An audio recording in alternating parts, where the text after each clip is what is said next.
Following the large-scale military aggression launched by Azerbaijan along the contact line with Nagorno Karabakh, Armenia has declared martial law and general mobilization. Today, at around 7:15 a.m., the Armed Forces of Azerbaijan launched military aggression against Artsakh, targeting both military units and peaceful settlements. In responsive strikes, units of the Nagorno Karabakh Defense Army have destroyed 4 helicopters and nearly 20 unmanned aerial vehicles, including strike UAVs, about 30 tanks and infantry fighting vehicles. According to Armenia's information, Azerbaijan has suffered nearly 200 human casualties. According to intelligence data, nearly 4,000 militants from Syria are participating in the military operations launched by Azerbaijan. According to specified information, 81 of those 4,000 militants have been killed. President of Artsakh, Pashinyan, declared that Artsakh is fighting against not only Azerbaijan, but also Turkey. 16 Armenian soldiers were killed and about 100 were wounded in Azerbaijani aggression.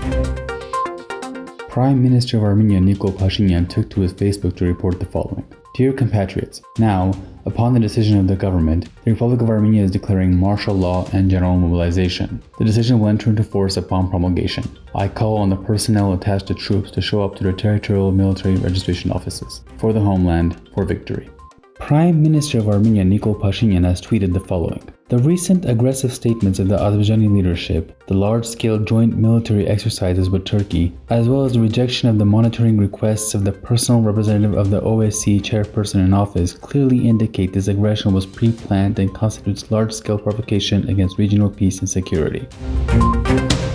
Artsakh, the representative of the Ministry of Defense of Armenia, told reporters that Azerbaijan, the official Azerbaijani media outlets released statements as if the Armenian side had made a provocation and Azerbaijan was responding to that provocation. But Armenian specialists presented facts about the air communication between Turkey and Azerbaijan, and minutes after the operations that were launched this morning, Turkish and Azerbaijani media worked intensively from the area of the main military operations. After that, Azerbaijan issued an official statement stating that it is making the transition to a counterattack operation after the Armenian side's operations. All this goes to show that Azerbaijan had planned this meticulously since it's impossible to plan a counterattack operation in an hour. Our colleagues abroad and working for international organizations will gather the facts and show how Azerbaijan started all this, he said.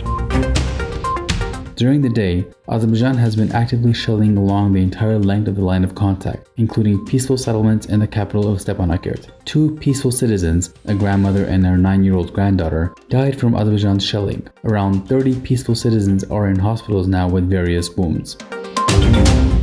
Anna Hakopyan, the wife of the Prime Minister of Armenia, arrived in Stepanakert, the capital of Artsakh today, and joined the wife of the Nagorno Karabakh president to visit the wounded servicemen.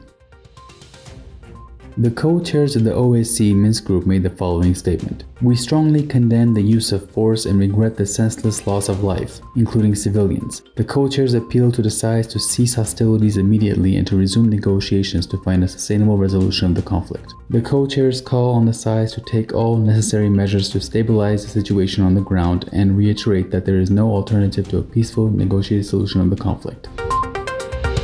NATO Secretary General Special Representative for the Caucasus and Central Asia James Apaturai said NATO is deeply concerned by reports of large-scale military hostilities along the line of contact in the Nagorno-Karabakh conflict zone. The sides should immediately cease hostilities, which have already caused civilian casualties. There is no military solution to this conflict. The parties should resume negotiations towards a peaceful resolution. NATO supports the efforts of the OSCE Minsk group. The statement reads.